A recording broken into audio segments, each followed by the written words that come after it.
Hello friends, स्वागत है आपका अपने इस YouTube channel study our life में। तो आज के सेशन में जो हम करने वाले हैं वो हमारा होने वाला है एडुटेरिया के बुक से, जो नया आया है सर प्रवीण सर के द्वारा। उसी बुक से आज हम बीएसएससी यानी बिहार सचिवालय सहायक का जो तृतीय स्नातक संयुक्त स्तरीय प्रारंभिक परीक्षा जो होगा उसके लिए आज हम प्रैक्टिस सेट लेके आए हैं। और ये प्रैक्टिस सेट जो आपका होगा वॉल्यूम 1 है सर का, और वॉल्यूम 1 के साथ साथ ये बिल्कुल जो है आपका बीएसएससी के पैटर्न पर आधारित है। और इसमें टोटल 150 प्रश्न दिया हुआ है, जिसमें कि मैथ, रीजनिंग के साथ साइंस और जीके जीएस भी है। जैसा कि आप लोग देख सकते हैं इसमें टोटल 15 प्रैक्टिस सेट हैं, और 15 प्रैक्टिस सेट के अलावा इसमें आपको प्रीवियस ईयर प्रश्न भी देखने को मिलेगा। तो एक नज़र आप इस पर देख लीजिए, जो भी इसका विषय सूची दिया हुआ है देख सकते हैं यहाँ पे टोटल 15 प्रैक्टिस सेट के अलावा यहाँ पे 2011, 2015 और 2015 के जो प्रीवियस ईयर प्रश्न हैं वो दोनों दिया हुआ है यहाँ पे। तो जैसे ही ये वीडियो समाप्त हो जाएगा 15 प्रैक्टिस सेट आप लोगों का, तो हम प्रीवियस ईयर भी इसका करवा देंगे। साथ में स्पार्क के बुक से भी हम आप लोगों का प्रीवियस ईयर कंप्लीट करवाए हैं, उसी तरीके से इसका भी हम करवा देंगे। तो फ्रेंड्स, आज की वीडियो में जो हम करेंगे ना वो सिर्फ हमारा इसमें हम जीके जीएस को देखेंगे, रीजनिंग और मैथमेटिक्स से थोड़ा बहुत क्वेश्चन को देखेंगे, और बाकी हम प्रैक्टिस शीट अपने स्टडी आवर लाइफ के नाम से हमारा टेलीग्राम चैनल है उस पर हम अपलोड कर देंगे।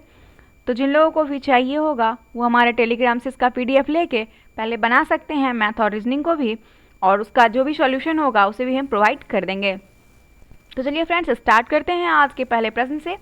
तो आज का जो पहला प्रश्न हमारा होने वाला है, पहला प्रैक्टिस सेट एंड पहला प्रश्न। चलिए देखते हैं। सबसे पहला प्रश्न देखिए, पहला प्रश्न है आपका कि भारतीय संविधान में सर्वाधिक प्रभाव निम्न में से किसका माना जाता है।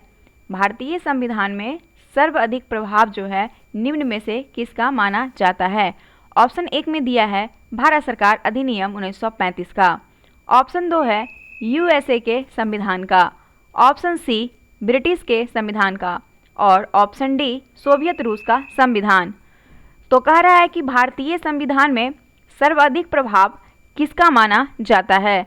तो सर्वाधिक प्रभाव जो है वो भारत सरकार अधिनियम 1935 का माना जाता है, क्योंकि भारत के संविधान में 2/3 तत्व को 1935 के अधिनियम से लिया गया है, और इसका भारतीय संविधान में सर्वाधिक प्रभाव है। इस अधिनियम का मुख्य उपबंध जो है, पहला है संघात्मक सरकार की स्थापना, उसके बाद है केंद्र में द्वंद्व शासन की स्थापना, प्रांतों में द्वंद्व शासन के स्थान पर स्वायत्त शासन की स्थापना, द्विसदनीय केंद्रीय विधानमंडल, और केंद्र एवं प्रांतों में शक्तियों का विभाजन। ये सभी जो है भारत सरकार अधिनियम 1935 के अधिनियम के उपबंध हैं। तो इसका आंसर हो जाएगा ऑप्शन नंबर ए। चलिए अगला प्रश्न देखते हैं। भारतीय संविधान द्वारा प्रारंभ में कितने मौलिक अधिकार प्रदान किए गए थे। भारतीय संविधान द्वारा प्रारंभ में कितने मौलिक अधिकार प्रदान किए गए थे। तो जब हमारा संविधान बना था उस समय हमारे मौलिक अधिकार टोटल कितने था, 7 था। ऑप्शन नंबर 20 का करेक्ट आंसर है। भारतीय संविधान जब शुरू हुआ था तो 7 मौलिक अधिकार प्रदान किए गए थे, लेकिन 44वें संविधान संशोधन अधिनियम 1978, याद रखिएगा 44वां संविधान संशोधन 1978 के द्वारा संपत्ति के अधिकार को क्या किया गया, मौलिक के अधिकार से समाप्त कर दिया गया, और वर्तमान में अभी टोटल जो है वो कितना, 6 मौलिक अधिकार हैं। 6 कौन कौन है? तो पहला है आपका समानता का अधिकार, दूसरा है आपका स्वतंत्रता का अधिकार, तीसरा है आपका शोषण के विरुद्ध अधिकार, तीसरा है शोषण के विरुद्ध अधिकार, चौथा है धार्मिक स्वतंत्रता, पांचवा है आपका संस्कृति एवं शिक्षा संबंधी अधिकार, और छठा है आपका संवैधानिक उपचारों का अधिकार। तो ये हमारा मौलिक अधिकार फिलहाल में है। तो चलिए अगला प्रश्न देखते हैं। प्रश्न नंबर 3, राज्य के नीति निर्देशक सिद्धांतों में से कौन सा गांधीवादी दर्शन पर आधारित नहीं है। राज्य के नीति निर्देशक सिद्धांतों में से कौन सा गांधीवादी दर्शन पर आधारित नहीं है। तो इस प्रश्न का आंसर हो जाएगा मजदूरों का संरक्षण। राज्य के नीति निर्देशक सिद्धांतों पर गांधी जी के नैतिक दर्शन का प्रत्यक्ष प्रभाव जो था वो पहला प्रभाव था आपका ग्राम पंचायत का गठन, उसके बाद था आपका ग्रामीण उद्योग को बढ़ावा देना, उसके बाद नेक्स्ट है आपका मद्यपान निषेध, मद्यपान निषेध। एंड नेक्स्ट है आपका गोवध पर निषेध, यानी कि गाय की हत्या पर निषेध, गोवध पर निषेध। और एक लास्ट था कृषि एवं पशुपालन संगठन, पशुपालन संगठन। तो ये कुछ प्रत्यक्ष प्रभाव था गांधी जी के नैतिक दर्शन से। तो इसमें नहीं जो था वो मजदूरों का संरक्षण नहीं था। अगला प्रश्न देखिएगा, ऑप्शन नंबर 4, केंद्र सरकार किसकी सिफारिश के आधार पर भारत की समेकित निधि से राज्य को सहायता अनुदान देती है? केंद्र सरकार किसकी सिफारिश के आधार पर भारत की समेकित निधि से राज्य को सहायता अनुदान देती है? तो इस प्रश्न का आंसर हो जाएगा वित्त आयोग, option number A. Article 280, article 280 के तहत भारतीय संविधान में राष्ट्रपति द्वारा प्रत्येक 5 वर्ष पर गठित होने वाला केंद्रीय वित्त आयोग संघ और राज्यों के मध्य राजस्व के वितरण तथा भारत के समेकित निधि से राज्यों के राजस्व सहायता अनुदान पर लागू होने वाले सिद्धांतों के संदर्भ में जो है वो सिफारिश देता है। तो इसलिए आपका ऑप्शन एक करेक्ट हो जाएगा, आर्टिकल 280 याद रखिएगा। अगला प्रश्न है क्वेश्चन नंबर 5, भारत में अवशिष्ट शक्ति निहित की गई है, भारत में अवशिष्ट शक्तियां निहित की गई है केंद्रीय सरकार में। केंद्रीय भारत में अवशिष्ट शक्तियां जो है वो केंद्र सरकार के पास है। आर्टिकल 248 के अनुसार अवशिष्ट शक्तियां मतलब अर्थात ऐसे विषय पर जो संघ और राज्य या समवर्ती सूची में शामिल नहीं है उसे विधि बनाने की शक्ति किसके पास है? संघीय विधानमंडल में निहित होगी। ठीक है, अगला प्रश्न देखते हैं, भारत सरकार का मुख्य कानूनी सलाहकार किसे कहा जाता है? भारत सरकार का मुख्य कानूनी सलाहकार किसे कहा जाता है? ऑप्शन ए में दिया है सर्वोच्च न्यायालय के न्यायाधीश, मुख्य न्यायाधीश को। ऑप्शन 2 में है भारत के नियंत्रक एवं महालेखा परीक्षक को। ऑप्शन सी में है भारत के महान्यायवादी को। और ऑप्शन 4 है सर्वोच्च न्यायालय के न्यायाधीश को। तो आपका क्वेश्चन है कि भारत सरकार का मुख्य कानूनी सलाहकार किसे कहा जाता है? तो भारत सरकार का जो मुख्य कानूनी सलाहकार होता है वो भारत के महान्यायवादी होते हैं। ऑप्शन नंबर सी इसका करेक्ट आंसर है। आर्टिकल 76, आर्टिकल 76 के तहत जो है सरकार को कानूनी मामलों में परामर्श देने के लिए राष्ट्रपति अटॉर्नी जनरल, जिसको इंग्लिश में कहते हैं, इस महान्यायवादी को इंग्लिश में क्या कहते हैं? अटॉर्नी जनरल कहा जाता है। अटॉर्नी जनरल की नियुक्ति करता है और उच्चतम न्यायालय के न्यायाधीश नियुक्त होने के योग्यता रखने वाले किसी व्यक्ति को महानियुक्त जो है महान्यायवादी जो है वो नियुक्त किया जा सकता है। और एक पॉइंट और है कि यह जो भारत सरकार का प्रथम विधि अधिकारी होता है और राष्ट्रपति के ये प्रसाद पर्यंत अपना पद धारण करता है। अगला प्रश्न देखिए, भारतीय संविधान के किस अनुच्छेद के अनुसार राज्य विधान परिषद बनाई या समाप्त की जा सकती है? भारतीय संविधान के किस अनुच्छेद के अनुसार राज्य विधान परिषद बनाई या समाप्त की जा सकती है? तो आर्टिकल 169, आर्टिकल 169 हमारे संविधान में है। इससे किसी राज्य के विधानसभा राज्य विधान परिषद के सृजन अथवा समापन का प्रस्ताव कुल सदस्य के 2/3 बहुमत द्वारा पारित कर दे तो भारत की संसद उस राज्य में विधि के द्वारा विधान परिषद का सृजन अथवा समापन कर सकती है। आर्टिकल 169। 8 नंबर देखते हैं, भारतीय संविधान के किस भाग में केंद्र शासित प्रदेशों के बारे में बताया गया है? तो किस भाग में केंद्र शासित प्रदेश के बारे में बताया गया है? तो भाग 8, भाग 8 जो है हमारे संविधान में वो केंद्र शासित प्रदेशों के बारे में बताया गया है। जबकि भाग 9 की बात अगर हम करें तो ये पंचायत से संबंधित है। भाग 9 किससे संबंधित है? पंचायत से संबंधित है। भाग 11 की बात करें, सॉरी एक मिनट, यहाँ पे 10 दिया, एक मिनट, तो आपका correct answer option number B हो गया। अगला प्रश्न देखते हैं, कोको कोला जैसे पेय पदार्थ में किस अम्ल की उपस्थिति के कारण खट्टा स्वाद का अनुभव होता है? कोको कोला जो पेय पदार्थ है उसमें किस अम्ल की उपस्थिति के कारण स्वाद जो होता है वो खट्टा फील होता है? तो सुने होंगे कि फॉस्फोरिक अम्ल के कारण। ऑप्शन नंबर ए, फॉस्फोरिक अम्ल में इसका फॉर्मूला होता है केमिकल नेम H3PO4, ये इस तरीके से भी लिखा हुआ दिखेगा। तो कोको कोला में फॉस्फोरिक अम्ल की उपस्थिति के कारण खट्टा स्वाद होता है। और दूध में कौन सा होता है? तो दूध में आपका लैक्टिक अम्ल होता है। नाइट्रिक अम्ल किस में होता है? ये फिटकिरी या फिर सोडा में होता है नाइट्रिक अम्ल। ऑक्जेलिक अम्ल की बात करें तो ये पालक में पाया जाता है ऑक्जेलिक अम्ल। ठीक है, अगला प्रश्न है इलेक्ट्रॉन का एंटी पार्टिकल होता है। इलेक्ट्रॉन का एंटी पार्टिकल कौन होता है? पॉजिट्रॉन होता है। इलेक्ट्रॉन का एंटी पार्टिकल पॉजिट्रॉन होता है। और इलेक्ट्रॉन का खोज किसने किया था? तो 1897 में जे थॉमसन जो हैं वो इलेक्ट्रॉन का खोज किए थे। अगला प्रश्न देखिए, ब्रह्मांड में सर्वाधिक तत्व पाए जाने वाला तत्व कौन सा है? तो हमारे ब्रह्मांड में सबसे ज़्यादा पाए जाने वाला तत्व जो है वो हाइड्रोजन है, जबकि वायुमंडल में अगर पूछा जाए तो सबसे ज़्यादा नाइट्रोजन है। वायुमंडल में पूछे तो नाइट्रोजन हो जाएगा और ब्रह्मांड में पूछे तो क्या हो जाएगा? हाइड्रोजन। अगला है स्थिर ताप पर गैसों की नियत मात्रा का आयतन उसके दाब के व्युत्क्रमानुपाती होता है, यह नियम कहलाता है। तो कह रहा है कि स्थिर ताप पर गैस की नियत मात्रा का आयतन उसके दाब के व्युत्क्रमानुपाती होता है। तो बॉयल का जो नियम है, बॉयल का नियम कहता है कि स्थिर ताप पर गैस की नियत मात्रा का आयतन उसके दाब के व्युत्क्रमानुपाती होता है। प्रश्न का आंसर ऑप्शन ए हो जाएगा। अब चार्ल्स की लॉ की बात कर ले तो थोड़ा सा मिलता जुलता है। तो चार्ल्स की लॉ में कह रहा है कि स्थिर दाब पर किसी गैस का नियत मात्रा का आयतन उसके परम ताप का सीधा अनुपाती होता है। ठीक है, तो इसीलिए इसका ये ऑप्शन ए हो जाएगा करेक्ट आंसर। धुआं किस प्रकार के विलयन का उदाहरण है? तो धुआं जो है किस प्रकार का विलयन होता है? धुआं जो है पहले गैस होता है, गैस में ठोस होता है। तो ऑप्शन नंबर इसका बी करेक्ट आंसर हो जाएगा। धुआं गैस में ठोस का विलयन का उदाहरण है। वही अगर वायु की बात करें तो वायु कैसा है? तो वायु जो है वो गैस में गैस है। कैसे में? गैस में गैस है वायु। और कोहरा किसका हो जाएगा? कोहरा की बात करें अगर तो कोहरा जो आपका हो जाएगा वो गैस से द्रव में कोहरा हो जाएगा। ठीक है, वायु गैस में हो जाएगा। अगला देखिए, ऑक्सीजन तथा अवकरण दोनों जैसा आचरण करने वाला पदार्थ निम्न में से कौन नहीं है?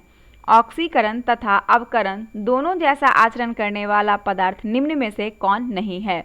तो इस प्रश्न का आंसर हो जाएगा नाइट्रिक अम्ल। ऑक्सीकारक और अवकारक दोनों के जैसा जो बिहेव नहीं करता है वो पदार्थ हाइड्रोजन सल्फाइड, हाइड्रोजन पेराऑक्साइड और सल्फर डाइऑक्साइड हो जाता है। तो नहीं पूछा जा रहा है तो डी हो जाएगा इसका करेक्ट आंसर। भारत के प्रथम गवर्नर जनरल कौन थे? तो भारत के प्रथम गवर्नर जनरल जो थे वो लॉर्ड विलियम बेंटिंक थे। अंतिम गवर्नर जनरल और प्रथम वाइसराय कौन थे? लॉर्ड कैनिंग थे। अगर पूछे लॉर्ड कैनिंग के बारे में तो ये जो थे अंतिम गवर्नर जनरल और प्रथम वाइसराय थे। अगर हम बात करते हैं चक्रवर्ती राजा गोपालाचारी की तो ये स्वतंत्र भारत के प्रथम तथा अंतिम भारतीय गवर्नर जनरल थे। और वहीं अगर पूछा जाए लॉर्ड माउंटबेटन के बारे में तो ये जो थे स्वतंत्र भारत के प्रथम गवर्नर जनरल थे लॉर्ड माउंटबेटन। तो लॉर्ड विलियम बेंटिंक भारत के प्रथम गवर्नर जनरल थे। ऑप्शन नंबर 1 करेक्ट आंसर है।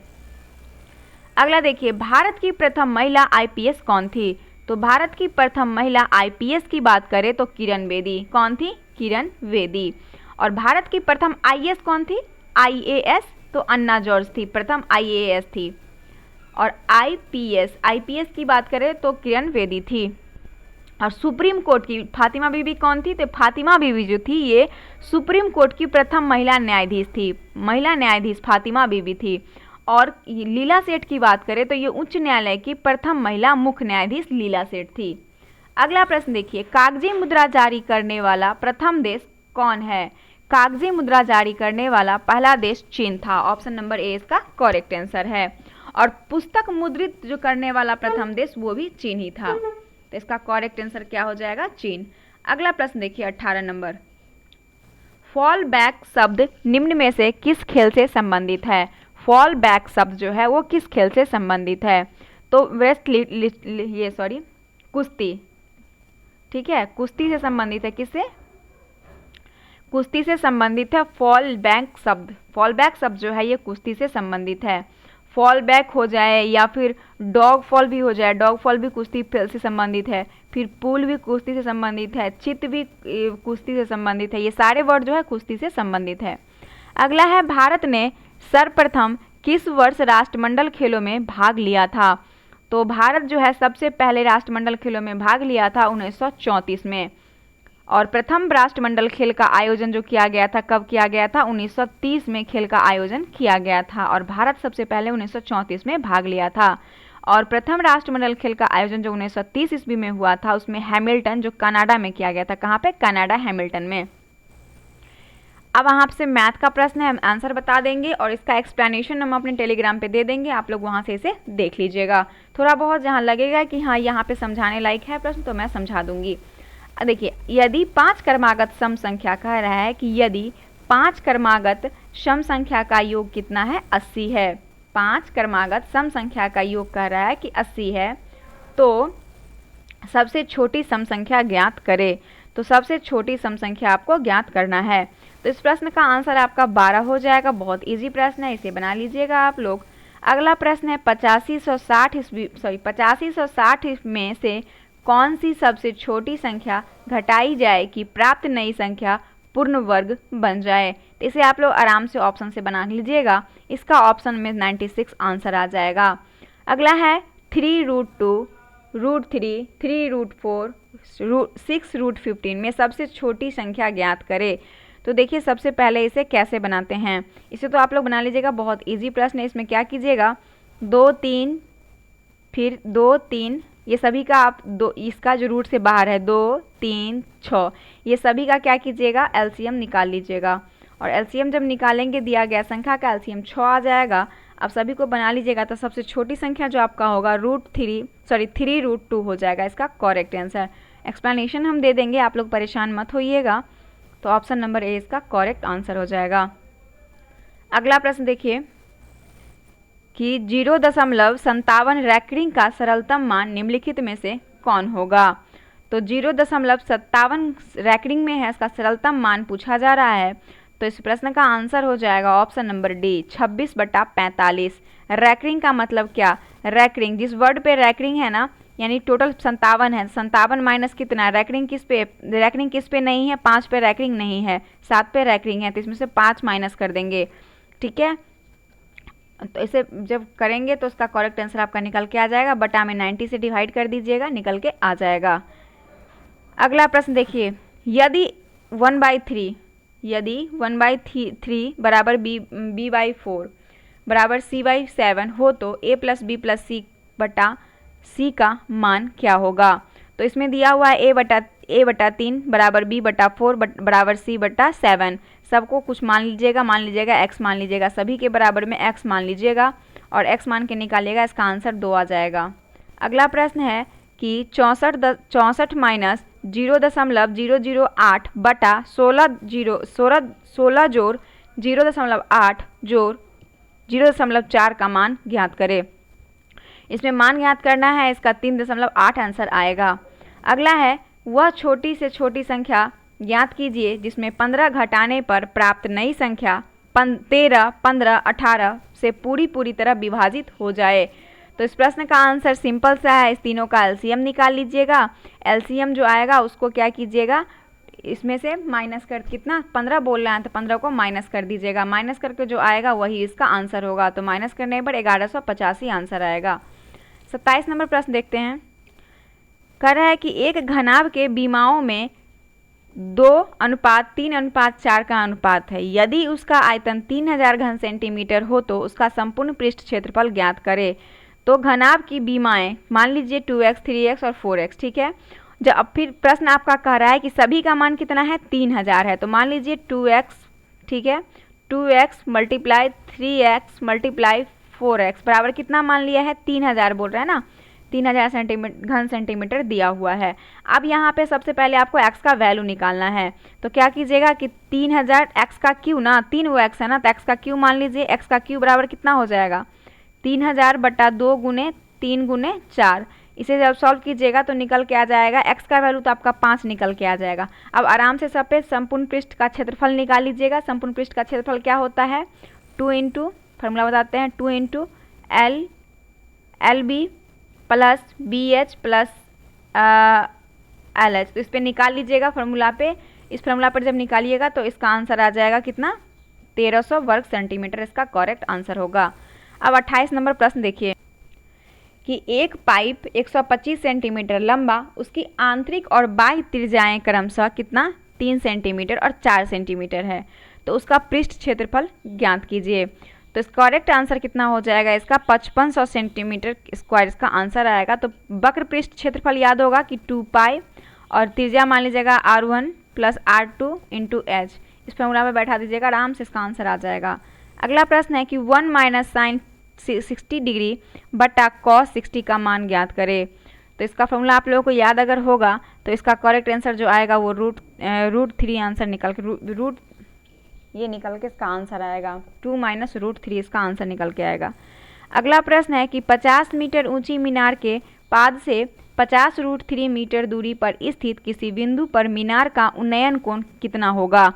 तो उन्नयन कोण मान लीजिए इस तरीके से एक एंगल बनाइएगा, थोड़ा सा इसको बना कर लेते हैं, ठीक है। उन्नयन कोण का मान निकालना है आपको, यानी कि इसका मान निकालना है। तो इसे मान निकाल लीजिएगा, आराम से इसका निकल जाएगा। ऑप्शन नंबर इसका निकल के आएगा 30 डिग्री। बहुत इजी प्रश्न है।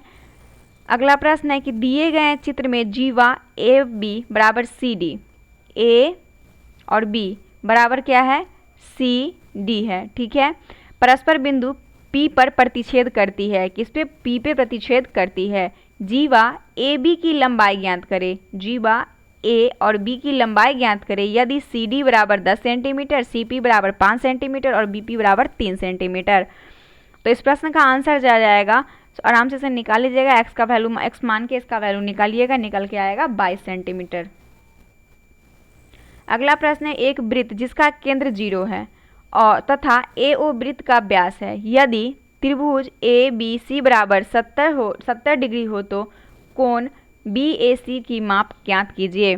तो बी ओ सी की मान ज्ञात करना है। हम वृत्त बना दे रहे हैं, आप लोग बना लीजिएगा। मान लीजिए एक वृत्त है जिसके केंद्र का वैल्यू 0 ओ है, ठीक है। कह रहा है कि ओ एक वृत्त का व्यास है यदि कोण ए बी सी 70 डिग्री। तो कोण इस पे एंगल बनाना होगा आपको, आराम से इस पे बना लीजिएगा। त्रिभुज इस पे मान लीजिए, इस पे जीवा खींचते हैं, इस पे एक त्रिभुज बनाते हैं, ठीक है। इस तरीके से त्रिभुज बनाएंगे, इसका सी नाम दे दीजिएगा, इसका ए, इसका बी। तो ये बी जो है बोल रहा है 70 है, ये एंगल जो है आपका 70 डिग्री का है। तो नेक्स्ट आपका अर्धवृत्त समकोण क्या होता है, कोण ए सी बी बराबर 90 डिग्री मान के इसका निकाल लीजिएगा, आंसर निकल के आ जाएगा 20 डिग्री। अगला है यदि x संख्याओं का औसत y और y संख्याओं का औसत x हो तो सभी संख्याओं का कुल औसत कितना होगा। तो इस प्रश्न का आंसर जो हो जाएगा ऑप्शन नंबर बी हो जाएगा।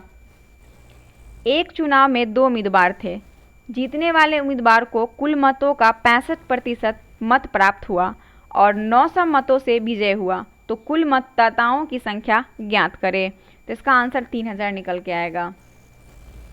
अगला देखिए, बालू और लोहे के 10 किलोग्राम मिश्रण में 20% जो है वो लोहा है। एक बालू और लोहा का मिश्रण है जो 10 किलो का टोटल है, उसमें 20% आपका लोहा ही है।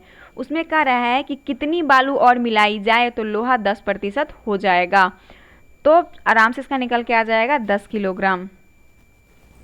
एक घोड़े को 20,000 रुपये में बेचने पर 25% का लाभ होता है, यदि 40% पर बेचा जाता तो घोड़े कितने रुपये में बिकता।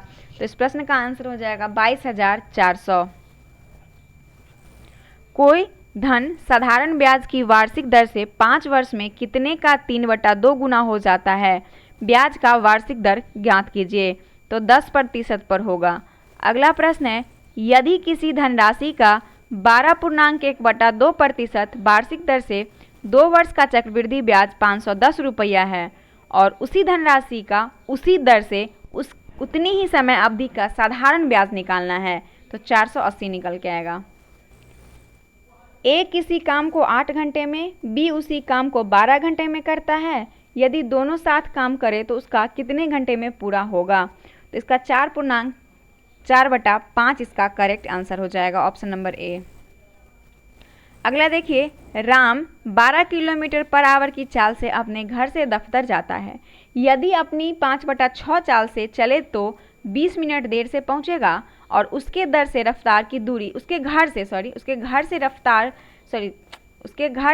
दफ्तर की दूरी कितनी होगी।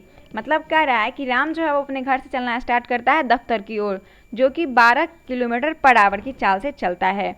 यदि वह अपने 5/6 चाल से चले तो 20 मिनट देर से पहुंचेगा, तो उसके घर से दफ्तर की दूरी कितनी होगी। तो इस प्रश्न का आंसर आपका 20 किलोमीटर निकल के आएगा। अगला है, यदि A/B बराबर 2/3, B/C बराबर 4/5, तो AB और BC का मान क्या होगा। तो इस प्रश्न का आंसर हो जाएगा ऑप्शन नंबर डी, 20/27। यदि A + B बराबर 7, AB बराबर 12, तो A² + B² का मान क्या होगा। तो इस प्रश्न का आंसर 25 आएगा। यदि x - 1/x बराबर 1/2 हो तो 4x² + 4/x² का मान क्या होगा। इस प्रश्न का आंसर आ जाएगा आपका 9 निकल के, सी नंबर। अब है कि द्विघात समीकरण x² + x + 1 बराबर 0, तो विभक्तिकार डिस्क्रिमिनेंट कितना होगा। तो इस प्रश्न का आंसर जो हो जाएगा वो -3 निकल के आएगा। अब देखिए यहाँ से आपका प्रश्न स्टार्ट हो जाता है जीके जीएस का। भारत के किस राज्य का समुद्री तट रेखा सबसे अधिक लंबा है। तो सबसे अधिक लंबा किस राज्य की समुद्री तट रेखा है। तो गुजरात इसका करेक्ट आंसर है। भारत में 9 राज्य की सीमा समुद्री तट रेखा से लगती है। कितना, 9 राज्य, जिसमें अगर सबसे लंबी पूछा जाए तो गुजरात के साथ हो जाएगा और सबसे छोटी तट रेखा वाला राज्य गोवा हो जाएगा। गोवा सबसे छोटा है और सबसे बड़ा कौन सा, लंबा कौन है, गुजरात है। निम्नलिखित में से कौन सुमेलित नहीं है। तो कह रहा है कि सुमेलित नहीं है। सिपकिला दर्रा हिमाचल प्रदेश सही है, बोमडिला अरुणाचल प्रदेश ये भी सही है, नाथुला मेघालय ये आपका सुमेलित नहीं है।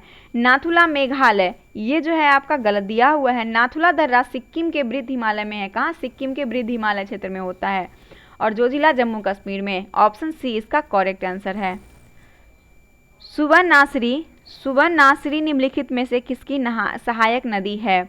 तो सुबनासरी जो है ये ब्रह्मपुत्र की सहायक नदी है और इसके अतिरिक्त कामेंग, मानस, संकोश नदी भी सहायक नदी है। और ब्रह्मपुत्र नदी जो है मानसरोवर झील के निकट कैलाश श्रेणी से चेम्यांगुडी, इसका ऐसे यह नाम है, चेमायुगांडुंग हिमनद से निकलती है। और बांग्लादेश में ब्रह्मपुत्र का नाम क्या है, जमुना हो जाता है। अगला प्रश्न है, भारत में सर्वाधिक भू क्षेत्र में कौन सी मिट्टी पाई जाती है। तो भारत में सर्वाधिक भू क्षेत्र में जो मिट्टी पाई जाती है वो जलोढ़ मिट्टी पाई जाती है। लगभग 42% भाग पर जलोढ़ मिट्टी पाई जाती है और इसका फैलाव मुख्यतः सिंधु गंगा ब्रह्मपुत्र का दोआब क्षेत्र समुद्री क्षेत्र में है। और इस मिट्टी में क्या होता है कि पोषक तत्व पोटास और चूना की मात्रा काफ़ी होती है, जबकि नाइट्रोजन फास्फोरस का इसमें अभाव होता है, जिससे कि धान, गेहूं, गन्ना, आलू, तिलहन, दलहन फसलें इस मिट्टी में उपजाई जाती है। निम्नलिखित में से कौन सी जल विद्युत परियोजना जम्मू कश्मीर में नहीं है। इसमें से कह रहा है कि कौन सी जल विद्युत परियोजना जम्मू कश्मीर में नहीं है। तो सलाल भी है, उड़ी भी है, दुल्हस्ती भी है, सभी जम्मू कश्मीर की परियोजना है पार्वती को छोड़ के। पार्वती जल विद्युत परियोजना ये कहाँ पे है, ये हिमाचल प्रदेश में अवस्थित है। पार्वती हिमाचल प्रदेश में अवस्थित है।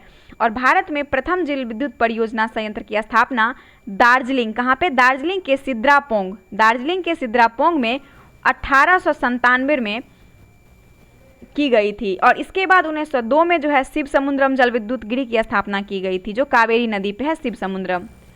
अगला प्रश्न है कि निम्नलिखित में से किस राष्ट्रीय जलमार्ग की लंबाई सर्वाधिक है। तो क्या कह रहा है कि निम्नलिखित में से किस राष्ट्रीय जलमार्ग का जो है लंबाई सर्वाधिक है। तो इस प्रश्न का आंसर है NW4 नेशनल वाटर जो है ये कितना हो जाएगा, 4 हो जाएगा। राष्ट्रीय जलमार्ग संख्या कौन सा है, 4 हो जाएगा। सर्वाधिक लंबाई इसकी बात करें तो कितना हो जाएगा, 2890 है किलोमीटर है, जो कि काकड़ी नाड़ा, कहाँ पे, काकड़ी नाड़ा, पुडुचेरी नहर, कृष्णा नदी, गोदावरी जो तमिलनाडु, आंध्र प्रदेश, तेलंगाना से संबंधित है। ठीक है। अगर NW1 की बात करें तो NW1 की लंबाई कितनी किलोमीटर कितनी है, तो 1620 हो जाएगा। वहीं पे NW2 का जो है इसका हो जाएगा 891 किलोमीटर और NW3 का हो जाएगा 365, इसका 365 है। तो सबसे ज़्यादा आपका NW4 है। अगला प्रश्न देखिए कि लाल बहादुर शास्त्री अंतर्राष्ट्रीय हवाई अड्डा कहाँ पे है। तो लाल बहादुर शास्त्री अंतर्राष्ट्रीय हवाई अड्डा ये जो है कहाँ पे है, ये वाराणसी में है। लाल बहादुर शास्त्री अंतर्राष्ट्रीय हवाई अड्डा कहाँ पे है, वाराणसी में। जबकि पटना में जयप्रकाश नारायण अंतर्राष्ट्रीय हवाई अड्डा है। लखनऊ में कौन सा है, लखनऊ में चौधरी चरण सिंह अंतर्राष्ट्रीय हवाई अड्डा है। कोलकाता में नेताजी सुभाष चंद्र बोस का है। तो ये सभी प्रश्न का आंसर हो गया। अगला देखिए, निम्नलिखित में से कौन उष्णकटिबंधीय घास स्थल नहीं है। उष्णकटिबंधीय घास स्थल जो नहीं है वो इसमें से पंपास नहीं है। पंपास जो अर्जेंटीना में पाया जाता है, कहाँ पे, अर्जेंटीना में पाया जाता है, अर्जेंटीना में पाया जाता है पंपास। शीतोष्ण कटिबंधीय घास स्थल है, कौन सा, शीतोष्ण कटिबंधीय है ये।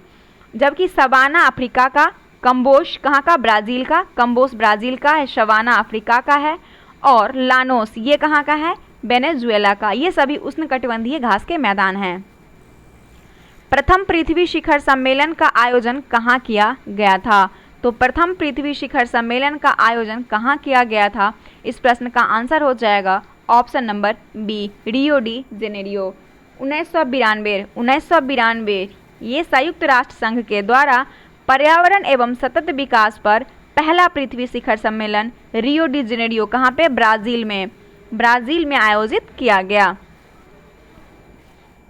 अगला है राष्ट्रीय पर्यावरण अभियांत्रिकी शोध संस्थान निम्न में से कहाँ अवस्थित है। तो राष्ट्रीय पर्यावरण अभियांत्रिक शोध संस्थान जो है ये आपका नागपुर में है। नागपुर में कहाँ, नागपुर में, नागपुर महाराष्ट्र में अवस्थित है। और इसकी 5 क्षेत्रीय प्रयोगशाला दिल्ली, मुंबई, चेन्नई, कोलकाता, हैदराबाद में भी स्थित है। और NEERI जो है भारत सरकार के विज्ञान एवं प्रौद्योगिकी मंत्रालय के अधीन कार्य करता है। तो ये पूछा जाएगा किसके अधीन कार्य करता है, तो विज्ञान एवं प्रौद्योगिकी मंत्रालय के अंदर ये संस्था जो है काम करता है। अगला प्रश्न है, पर्यावरण संरक्षण के लिए ग्रीन आर्मी कहाँ प्रारंभ किया गया। तो पर्यावरण संरक्षण के लिए ग्रीन आर्मी जो है ये ऑस्ट्रेलिया में प्रारंभ किया गया। कहाँ पे, ऑस्ट्रेलिया में। अगला है 56 नंबर, समुद्री वातावरण में मुख्य प्राथमिक उत्पादक होते हैं। तो समुद्री वातावरण में मुख्य प्राथमिक उत्पादक कौन होते हैं। तो इस प्रश्न का आंसर हो जाएगा फाइटोप्लैंट, क्या हो जाएगा, फाइटोप्लैंटन कॉटन्स, तो ये फाइटोप्लैंटन्स इसका करेक्ट आंसर है। ये जो है समुद्री वातावरण में मुख्य प्राथमिक उत्पादक होते हैं। अगला प्रश्न है, मॉन्ट्रियल प्रोटोकॉल किससे संबंधित है। तो ये सारा प्रश्न हम आपको अभी जो एनवायरनमेंट वाला एक वीडियो बनाए थे 5 जून को, उसमें दिया हुआ है, आप लोग इसे देख सकते हैं। मॉन्ट्रियल प्रोटोकॉल निम्न में से किससे संबंधित है। तो इस प्रश्न का आंसर हो जाएगा ऑप्शन नंबर ए, ओजोन परत के क्षय को रोकना मॉन्ट्रियल प्रोटोकॉल का संबंध है। और यह प्रोटोकॉल जो है 1 जनवरी 1989 ईस्वी से प्रभावी हुआ और इसका उद्देश्य है कि ओजोन परत के क्षरण करने वाले पदार्थ जैसे CFC क्लोरोफ्लोरोकार्बन का प्रयोग से हटाना। अगला प्रश्न है कि निम्नलिखित में से कौन सी सभ्यता अपने नगर नियोजन के लिए प्रसिद्ध थी। तो अपने नगर नियोजन के लिए जो प्रसिद्ध थी सभ्यता थी वो कौन सी सभ्यता थी, सिंधु घाटी की सभ्यता थी। ऑप्शन नंबर इसका डी करेक्ट आंसर है। महानगर एवं कस्बे के एक निश्चित योजना के अनुसार बसाए गए थे और सिंधु घाटी की सभ्यता 2 प्रमुख हड़प्पा नगर और मोहनजोदड़ो थी, है ना। अगला प्रश्न देखिए कि प्राचीन भारत की प्रसिद्ध शासक जिसने अपने जीवन के अंतिम दिनों में जैन धर्म अपना लिया वो कौन थे। तो चंद्रगुप्त जो थे ये प्राचीन भारत के प्रसिद्ध शासक थे जो कि जीवन के अंतिम दिनों में जैन धर्म को अपना लिए और अपने जैन साधु भद्रबाहु से जैन धर्म का दीक्षा लेकर कहाँ पे, श्रवणबेलगोला कहाँ पे, कर्नाटक में 298 ईसा पूर्व में उपवास यानी कि जिसको संलेखना बोलते हैं के द्वारा अपना शरीर का भी त्याग किए थे। निम्नलिखित में से कौन सी कला ग्रीक बौद्ध कला के नाम से जानी जाती है। तो इस प्रश्न का आंसर हो जाएगा गंधार कला। गंधार कला जो है ये एक शैली का ग्रीक बौद्ध कला के नाम से ये जाना जाता है और ये जो है भारतीय और यूनानी कला का सम्मिश्रण शैली है जिसका संरक्षक शक और कुषाण थे। चंगेज खान ने किसके शासनकाल में भारत की सीमाओं पर आक्रमण किया था। तो चंगेज खां जो था वो किसके शासनकाल में भारत की सीमाओं पर शासन किया था, आक्रमण किया था? तो इस प्रश्न का आंसर हो जाएगा option number D, Iltutmish. Changez Khan जो मंगोल आक्रमणकारी था, उसने जलालुद्दीन की पीछा करते हुए इल्तुतमिश के शासनकाल में सिंध पर आक्रमण किया था। दिल्ली सल्तनत का अंतिम वंश, तो दिल्ली सल्तनत का गुल खिले तो सांस लो, लास्ट में लोदी वंश आता है, तो लोदी वंश इसका करेक्ट आंसर हो जाएगा। लोदी वंश के संस्थापक कौन थे? बहलोल लोदी थे, जबकि अंतिम शासक इब्राहिम लोदी थे। और कौन कौन वंश था? गुलाम वंश था, जो कि इसका समय कब से कम 1206 से लेके 1290 गुलाम वंश आया। फिर खिलजी वंश 1290 से 1320 तक, और सबसे ज़्यादा तक यही रहा, खिलजी वंश सबसे ज़्यादा दिनों तक शासन किया था, खिलजी वंश। अगला प्रश्न देखते हैं। अकबर द्वारा शुरू किया गया नया धर्म दीन-ए इलाही का मूल उद्देश्य क्या था? तो दीन-ए इलाही सबसे पहले शुरू किसने किया था? तो ये अकबर ने किया था, और इसका उद्देश्य था विश्व बंधुत्व। विश्व बंधुत्व कहने का मतलब कि अकबर के द्वारा जो दीन-ए इलाही 1582 में, कब 1582 में शुरू किया गया था, इसका मुख्य उद्देश्य था विश्व बंधुत्व। इस धर्म के प्रथम अनुयायी बीरबल थे, जबकि अबुल फजल इसका प्रधान पुरोहित था। पुरोहित मतलब पंडित था। भारतीय राष्ट्रीय कांग्रेस के प्रथम मुस्लिम अध्यक्ष कौन थे? तो बदरुद्दीन तैयब जी। बदरुद्दीन तैयब जी जो थे, ये राष्ट्रीय कांग्रेस के तीसरे अधिवेशन जो कि 1887 ईस्वी में हुआ था, उसकी अध्यक्षता किए थे, और यह भारतीय राष्ट्रीय कांग्रेस के प्रथम मुस्लिम अध्यक्ष थे। और भारतीय राष्ट्रीय कांग्रेस का स्थापना कब हुआ था? 28 दिसंबर 1885 को हुआ था। इसके प्रथम अध्यक्ष थे वोमेश चंद्र बनर्जी। वोमेश चंद्र बनर्जी इसके प्रथम अध्यक्ष थे। पहला अधिवेशन कहाँ पे? बॉम्बे में हुआ था। 72 प्रतिनिधि इसमें भाग लिया था। साबरमती आश्रम की स्थापना गांधी जी द्वारा कब किया गया था? तो साबरमती आश्रम की स्थापना गांधी जी द्वारा 1917 में अहमदाबाद के कोजरब नामक स्थान पर किया गया, और यह स्थान 1917 में साबरमती नदी के किनारे स्थानांतरित हुआ। तब से साबरमती आश्रम ये आश्रम कहलाने लगा। तो इस प्रश्न का आंसर ऑप्शन सी हो जाएगा। अब 1915 में क्या हुआ था कि 1915 में जो था वो गुजरात सत्याग्रह, कहाँ पे? गुजरात में सत्याग्रह आश्रम की स्थापना हुई थी। गुजरात में सत्याग्रह आश्रम की स्थापना हुई थी, सत्याग्रह 1915 में। निम्न में से किस घटना के पहले संबंधीय अवज्ञा आंदोलन हुआ था? तो गांधी इरविन समझौता से पहले जो है ये संबंधीय अवज्ञा आंदोलन हुआ था। गांधी इरविन समझौता की बात करें तो 5 मार्च 1931 को गांधी इरविन समझौता हुआ था। संबंधीय अवज्ञा आंदोलन जो था ये हुआ था 12 मार्च 1930 को। 12 मार्च 1930 को क्या हुआ था? संबंधीय अवज्ञा आंदोलन। साइमन कमीशन कब आया था? 3 फरवरी 1928 को। और चौरा चौरी हत्याकांड की अगर बात करें तो ये हुआ था 5 फरवरी 1922 को। पूना समझौता या पूना पैक्ट जिसको बोलते हैं, ये 1932 में हुआ था। तो इस सब का याद रखिएगा इसमें, क्योंकि इसका क्रम वाइज सजाने के लिए भी पूछा जा सकता है। रविंद्रनाथ टैगोर की गीतांजलि निम्न में से किसका संग्रह है? तो सबसे पहले गीतांजलि लिखा किसके द्वारा गया है? रविंद्रनाथ टैगोर के द्वारा। और इसमें यह जो है क्या है? गीतांजलि कविताओं का संग्रह है। किसका? कविताओं का संग्रह है। 1913 में इन्हें नोबेल पुरस्कार भी दिया गया था गीतांजलि के लिए। और गीतांजलि का अर्थ होता है गीतों का उपहार, जो कि गीतांजलि जो था वो बांग्ला भाषा में लिखा गया था।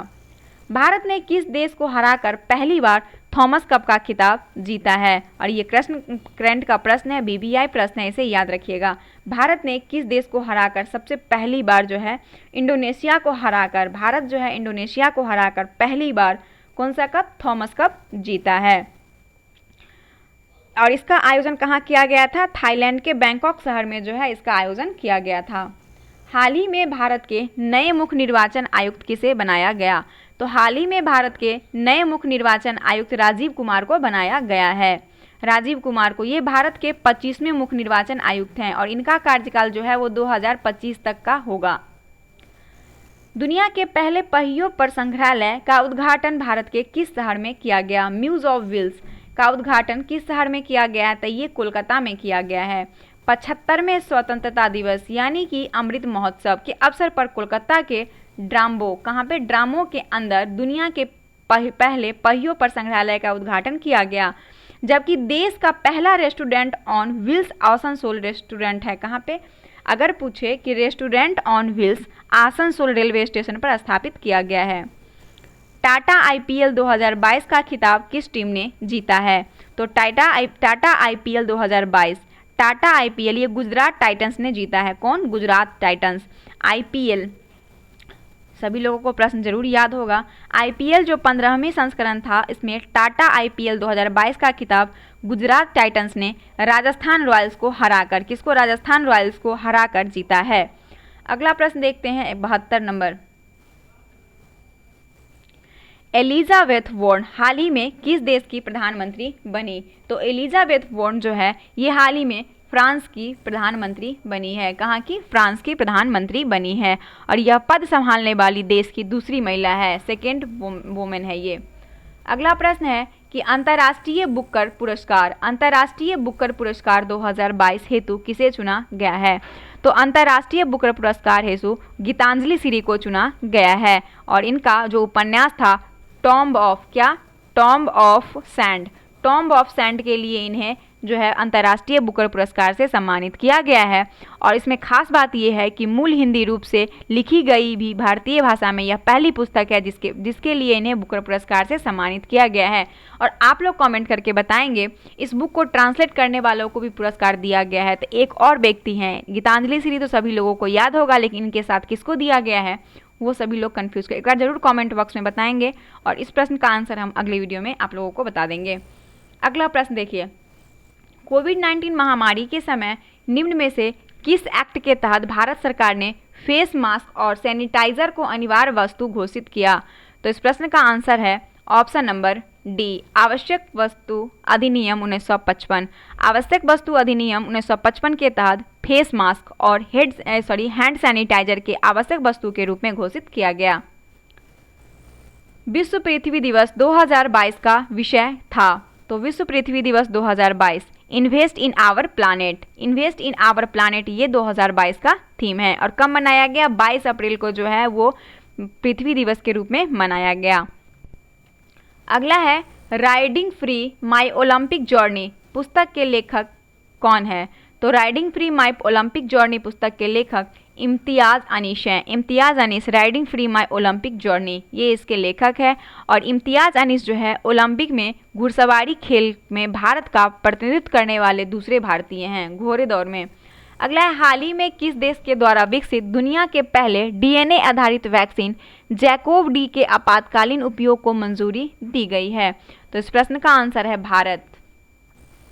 जैकोव डी कहाँ का है? भारत का। दुनिया का पहला डीएनए आधारित वैक्सीन जैकोव डी भारत द्वारा स्वदेशी रूप से विकसित किया गया है और यह भारतीय कंपनी कौन? जाइडस कैडिला, इसके नाम में ही है, जाइडस कैडिला के द्वारा इसे निर्मित किया गया है। अब यहाँ से आपका रीजनिंग का प्रश्न स्टार्ट होता है। तो रीजनिंग का हम आंसर बता देते हैं और एक्सप्लेनेशन इसका हम टेलीग्राम पे दे देंगे। तो दिया हुआ है कि LUXOR को कूट भाषा में 30 लिखा जाता है और GUILDS को कितना लिखा जाएगा? तो देखिए इसमें सबसे पहले देखिए L इसका कितना 12 हो जाएगा, फिर 12 बढ़िएगा 21, इसमें ऐड करते जाइए आगे बढ़ते 24 इसका आंसर आएगा। इसे आप लोग बना लीजिएगा, ये सब श्रेणी वाइज प्रश्न है। अगला है यदि 38 + 15 66, 29 + 36 99, तो 82 + 44 क्या होगा? तो एक बार आप लोग देख लीजिएगा कि 3 8 38 को जोड़ेंगे और उसके बाद 1 और 5 इसको गुना करेंगे 1 और 5 से, ठीक है। तो 5 1 6 हो जाएगा और 8 3 11 है ना। आप इसको काउंट इसको कीजिए 66 हो जाएगा, 11 छक 66 आ जाएगा, सॉरी 11 छक 66 हो जाएगा। दैट मीन्स कि ये इसका दोनों को अलग अलग ऐड करना है और उसके बाद दोनों को मल्टीप्लाई कर देंगे, इसका आंसर आ जाएगा। तो इस प्रश्न का आंसर क्या हो जाएगा बता देते हैं, 80 इसका आंसर होगा। यदि जोड़ का अर्थ भाग, इसको आपको यहाँ पे बनाना है। इस प्रश्न का आंसर हो जाएगा ऑप्शन नंबर डी। एंड आगे देखते हैं 81 नंबर। 81 नंबर प्रश्न का आंसर क्या हो जाएगा? 81 का आपका नेशन दिया हो गया है, इसमें से शब्द आपको बनाना है, तो नेशन इसका आंसर हो जाएगा सी हो जाएगा, क्योंकि इसमें कहा रहा है कि शब्द को चुनना है जो कि अक्षरों के प्रयोग करके नहीं बनाया गया है। तो देखना है कि इसमें से कौन सा ऐसा अक्षर है जिसमें प्रयोग करके नहीं बनाया गया है, एक कोई अक्षर होगा जिसमें नहीं होगा। अगला प्रश्न है आपका, इसको अवरोही क्रम में व्यवस्थित करना है। तो सबसे पहले देखिए दिया है साप्ताहिक, पाक्षिक, वार्षिक, अर्धवार्षिक और मासिक। तो सबसे पहले क्या आता है? पहले वार्षिक होता है, मतलब पहले वार्षिक नहीं होता है, मतलब अगर हम अवरोही क्रम में अगर व्यवस्थित करें तो सबसे पहले कौन आएगा, वार्षिक आएगा, पूरा 1 साल का बात हो जाएगा, वार्षिक 5 से इसका क्रम स्टार्ट हो जाएगा। 5 तो यानी सबसे पहले की बात करें अगर शुरू से, तो आपका सबसे पहले सप्ताह स्टार्ट होता है ना, तो ऑप्शन डी इसका करेक्ट आंसर हो जाएगा। अगला है कि निम्न शब्दों में से शब्दकोश से पहले आयोग आएगा। तो ये डिक्शनरी की तरह आपको चुनना है कि डिक्शनरी में जैसे हम लोग वर्ड को ढूंढते हैं तो सबसे पहले कौन सा वर्ड ढूंढते हैं, तो इसका आंसर इम्प्रेस हो जाएगा। ये आपका श्रृंखला से प्रश्न है और इस प्रश्न का आंसर 135 होगा। रीजनिंग बहुत इजी है, मैथ भी इजी है, कुछ वास्ट नहीं है, आप लोग इसे बना लीजिएगा। उम्मीद करते हैं कि सभी लोगों को कोई दिक्कत नहीं होगा। जिन लोगों को दिक्कत होगा हम एक्सप्लेनेशन उन सभी के लिए हम अपने टेलीग्राम पे अपलोड कर देंगे। बार बार हम इस बात को रिपीट कर रहे हैं। तो चलिए देखते हैं, इसका आंसर क्या हो जाएगा, बी हो जाएगा। 86 का आंसर आपका हो जाएगा ऑप्शन नंबर बी। एंड 87 का आंसर हो जाएगा, 87 का आंसर क्या हो जाएगा, ऑप्शन नंबर ए। 89 का आंसर हो जाएगा ऑप्शन बी। सॉरी, एक मिनट। 88 का आंसर आपका डी हो जाएगा। 88 का आंसर डी हो जाएगा। एंड 87 के आंसर की बात करें तो ए हो जाएगा, आत्मसंशय। और 89 की बात करें तो 89 का बी हो जाएगा, इंद्रधनुष और आकाश। अब देखिए इधर 90 नंबर प्रश्न, 90 नंबर प्रश्न का आंसर डी हो जाएगा। 91 का भी डी हो जाएगा और 92 का बी हो जाएगा, कलाकार ब्रुश। 93 का आपको आकृति में त्रिभुज कितना है इसको काउंट करना है, तो इसका आंसर 28 हो जाएगा। 94 का आंसर हो जाएगा बी। 95 का आंसर हो जाएगा ए। और 96 का आंसर क्या हो जाएगा, ए हो जाएगा। आरेख दिया है, कवि महिला के बीच संबंध बताना है आपको। अगला है 97 नंबर, 97 का आंसर सी हो जाएगा। अब 98 नंबर देखते हैं, 98 का भी सी हो जाएगा। 99 का देखिए, 99 का बी हो जाएगा। और 100 नंबर प्रश्न जो है इसका आंसर हो जाएगा ऑप्शन नंबर डी। 101 का क्या हो जाएगा, 101 का सी हो जाएगा। 102 का सी हो जाएगा। 103 का बी हो जाएगा। 104 का आपका हो जाएगा और डी। 105 का आपका सी हो जाएगा। 106 स्टेटमेंट वाला प्रश्न है और इस स्टेटमेंट वाला को आप लोग डायग्राम से बनाइएगा। तो कह रहा है सभी वकील क्या है, मिथ्याभाषी होते हैं। ठीक है, तो पहले आप मिथ्याभाषी बना लीजिए। ठीक है, कह रहा है सभी वकील की बात हो रहा है ना, तो चलिए वकील बना लेते हैं इसी के अंदर। ठीक है, वकील को इसी में बना लेते हैं, मिथ्याभाषी में। उसके बाद कह रहा है कि कुछ महिलाएं वकील हो, तो कुछ महिलाएं की बात हो रहा है ना, तो कुछ महिला में से ले लीजिए, महिला कर दीजिए इसको। तब इस प्रश्न का आंसर कह रहा है कि कुछ महिलाएं मिथ्याभाषी हैं, सभी मिथ्याभाषी महिलाएं होती है। तो ऑप्शन आपको न निष्कर्ष, इसमें से निष्कर्ष निकालना है। तो देखिए क्या हो जाएगा, ऑप्शन सी इसका निकल के आएगा। 107 का आंसर ए हो जाएगा। एंड 108 का डी हो जाएगा। 109 का आंसर हो जाएगा ए।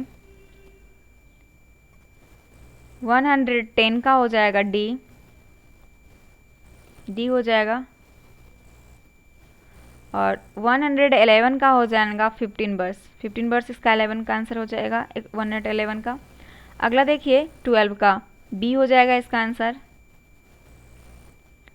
113 का डी हो जाएगा, राम के पुत्र का। 114 का आंसर डी हो जाएगा। और 115 का क्या हो जाएगा, 115 का आपका बी हो जाएगा। 116 का डी हो जाएगा, 116 का डी। 117 का हो जाएगा सी। और 118 का देखते हैं क्या हो जाएगा, 118 का आपका डी हो जाएगा। आगे देखते हैं 119 नंबर का क्या हो जाएगा। 119 का डी हो जाएगा, डी। ऑप्शन नंबर 120 नंबर प्रश्न का आंसर ए हो जाएगा। और 121 का दर्पण वाला प्रश्न है आपका, इसका आंसर हो जाएगा बी। 122 का हो जाएगा ए। 127 का देखते हैं, छोटा करते हैं। 127 का क्या हो जाएगा, डी हो जाएगा, 4 होगा। और 124 का भी सी हो जाएगा। 125 का ए, 126 का बी, और 127 का जो हो जाएगा वो भी आकृति वाला ही है, सी हो जाएगा। और 128 का क्या हो जाएगा, डी हो जाएगा। अब 129, यहाँ से आपका साइंस का प्रश्न स्टार्ट है, तो कुछ प्रश्न साइंस के हैं, इसे देखते हैं। तो कह रहा है कि निम्नलिखित में से कौन सा कोशिका अंग पादप कोशिकाओं में पाया जाता है किंतु जंतु कोशिका में नहीं पाया जाता है। तो क्लोरोप्लास्ट, क्लोरोप्लास्ट जो है केवल पादप कोशिका में पाया जाता है, जिसमें उपस्थित क्या होता है, क्लोरोफिल यानी कि वर्णक जिसको बोलते हैं, सहायता से प्रकाश संश्लेषण क्रिया संपन्न होती है। और इसी कारण हरित लवक यानी कि क्लोरोप्लास्ट को कोशिका का रसोई घर भी कहा जाता है। अगला प्रश्न देखिए, इंसुलिन का आविष्कार किसने किया था। तो इंसुलिन का आविष्कार बेंटिंग एवं बेस्ट ने किया था। इंसुलिन का आविष्कार किसने किया था, बेंटिंग एवं बेस्ट, कब, 1932 में। दो अस्थियों एक दूसरे से किसी अन्य संयोजी ऊतक के द्वारा जुड़ी हो सकती है, जिसे डैश कहा जाता है, स्नायु कहेंगे इसको। दो अस्थि जो है एक दूसरे से किसी अन्य संयोजी ऊतक के द्वारा जुड़ी होती है, उसे क्या कहते हैं, स्नायु कहते हैं। और मांसपेशी एवं अस्थि को जोड़ को टेंडन कहते हैं। टेंडन किसको कहते हैं, मांसपेशी और अस्थि के जोड़ को। अगला देखते हैं 132 नंबर, निम्न में से कौन सा ही सुमेलित नहीं है। विटामिन B1, विटामिन B1 की बात करें तो ये थायमिन सही है। विटामिन डी कैल्सीफेरॉल, ये भी सही है। विटामिन ए स्कर्बिक अम्ल, ये आपका सुमेलित नहीं है। विटामिन ए स्कर्बिक एसिड हो जाएगा, ना कि अम्ल हो जाएगा। विटामिन B12 साइनोकोबोलोबिन सही है।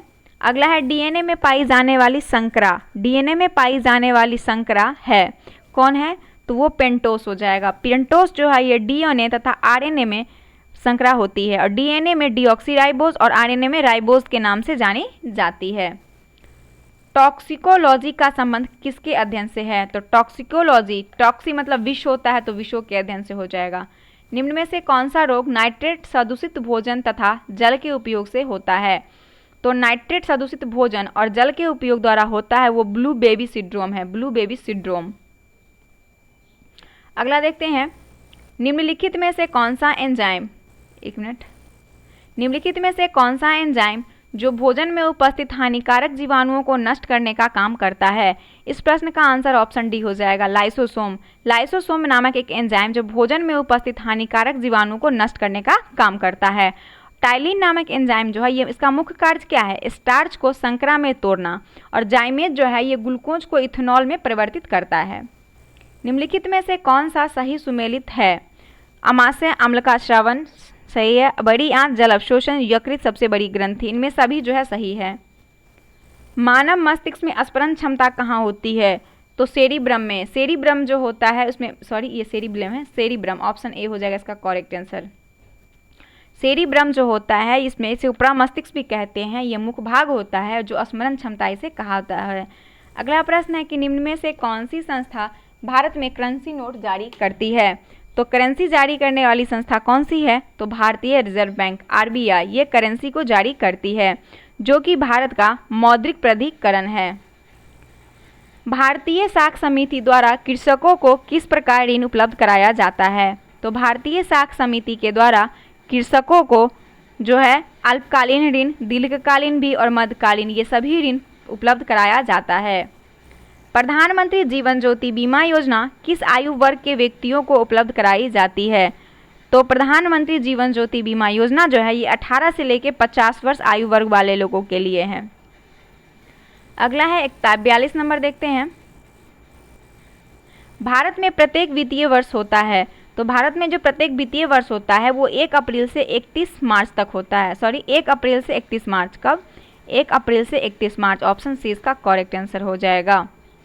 अगला है कि स्थिर या गतिज अवस्था में स्वतः परिवर्तन नहीं होने की प्रवृत्ति को जड़त्व कहते हैं। क्या कहते हैं, स्थिर या गतिज अवस्था में स्वतः परिवर्तन नहीं होने की प्रवृत्ति को जड़त्व कहते हैं।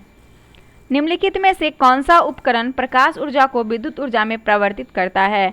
तो सौर सेल जो है, सौर सेल ये प्रकाश ऊर्जा को विद्युत ऊर्जा में परिवर्तित करता है। विद्युत हीटर की बात करें तो ये विद्युत ऊर्जा को उष्मा ऊर्जा में परिवर्तित करता है। डायनमो की बात करें तो ये यांत्रिक ऊर्जा को विद्युत ऊर्जा में ट्रांसफर करता है। और विद्युत मोटर जो है ये विद्युत ऊर्जा को भी यांत्रिक ऊर्जा में करता है। किसी द्रव का तापमान में वृद्धि होने से द्रव के पृष्ठ तनाव पर क्या प्रभाव पड़ता है? घट जाता है। किसी द्रव के तापमान में अगर वृद्धि होगा तो उसका पृष्ठ तनाव का प्रभाव क्या हो जाएगा? घट जाएगा। ध्वनि का तारतत्व यानी पिच या तीक्ष्णता का निर्धारण ध्वनि, तो इस प्रश्न का आंसर हो जाएगा इसकी आवृत्ति जो होता है वो। ध्वनि का तारतत्व की तीक्ष्णता जो होता है इसका निर्धारण ध्वनि की आवृत्ति से होती है, जिसके कारण क्या होता है? आवाज मोटा और पतला होता है। विद्युत परिपथ में फ्यूज जो होता है वो क्या होता है? तो गर्म तार या जीवित तार में लगाया जाता है।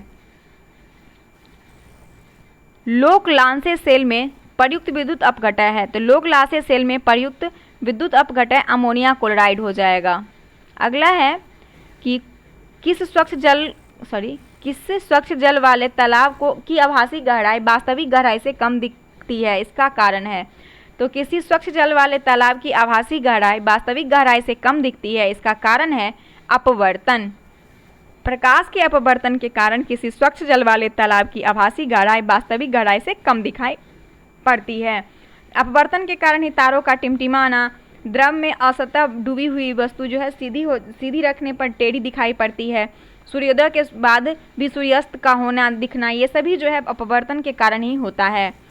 लास्ट प्रश्न है आपका कि निम्नलिखित में से किस रंग या वर्ण का अपवर्तनांक सबसे अधिक होता है? तो बात करें बैगनी रंग का, बैगनी रंग का जो है सबसे ज़्यादा होता है। किसका? बैगनी रंग का। Option number. सबसे कम किसका होता है? लाल का होता है, सबसे कम लाल का होता है। और सबसे ज़्यादा किसका? बैगनी का होता है। तो ये इसका प्रश्न का आंसर था। 150 प्रश्न थे टोटल, यहाँ पे कंप्लीट हो गया है।